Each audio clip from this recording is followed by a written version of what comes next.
I think it's time we blow this scene. Get everybody in the stuff together. Okay, 3, 2, 1, let's jam.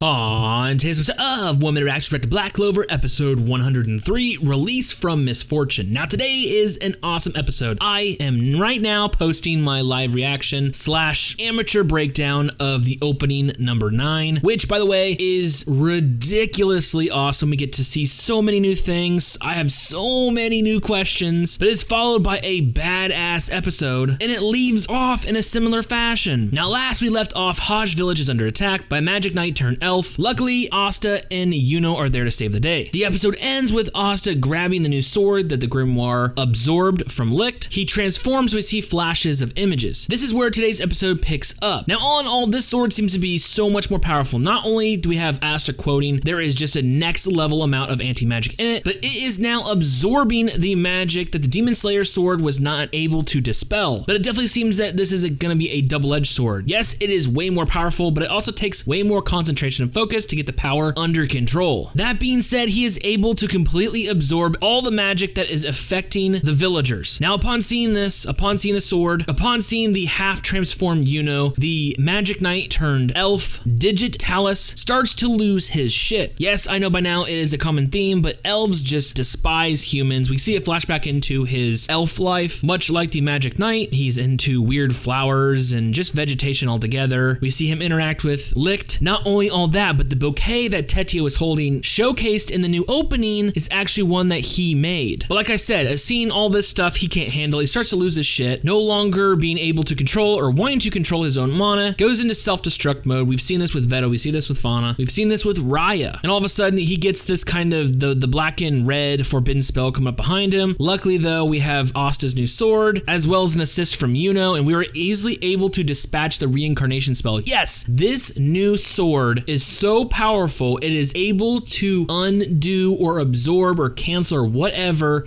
get rid of the reincarnation spell. Digit is the first Magic Knight turned elf to be turned back into a Magic Knight. So thank God Licht didn't want to take this sword back. Now we get a couple of interesting interactions between Asta, Yuno, and the rest of Hajj Village, primarily the orphanage. The father's doing better. Sister Lily gives him a fist of love after Asta proclaims his love for her once again. Won't you marry me? The kids are ecstatically crying until they see Belle and just chase after her because she's as pretty as a doll. But honestly, we've got shit to do. So they say their farewells after getting healed up. They head out with Digit, but upon heading to the capital, they sense 2 large sources of mana, one at the south, one at the north. That means our team of Yuno and Asta, something I've been waiting for since the beginning, has to break up. And we get a nice little comedic scene of them fighting who's gonna get sandbagged by Digit, and the loser is, or winner is, depending on how you're looking at it, But anyway, speaking of those 2 sources of mana, yeah, it seems that one of them might be luck. Before we end out this episode, we see that Magna and Vanessa are still training, and above they finally see the fortress, and standing at the very bottom of it where Licht blew the hole through is Luck, and Luck is gonna go cause some chaos as seen in the preview for the next episode. And we know by the opening that it's gonna be Luck versus Magna. We gotta get our Zappy boy back. I absolutely love this episode. Not only do we see this setup between Magna and Luck fight, we finally get to see the setup for how Asta is going to save his friends. Up to this point, Demon Slayer sword was not strong enough to be able to dispel this reincarnation spell, but the new sword is. Hopefully he is able to withstand this power because as we saw when he first turned to his black Asta form, the demon tried to take over. Now we're talking about a more powerful weapon, more anti-magic. Is our hero going to be able to withstand all that, keep his senses, and save his friends all at the same time? Not to mention, we have a slew of new elves to deal with, including Langris, who is, starting an assault on the capital. Don't even get me started on the king.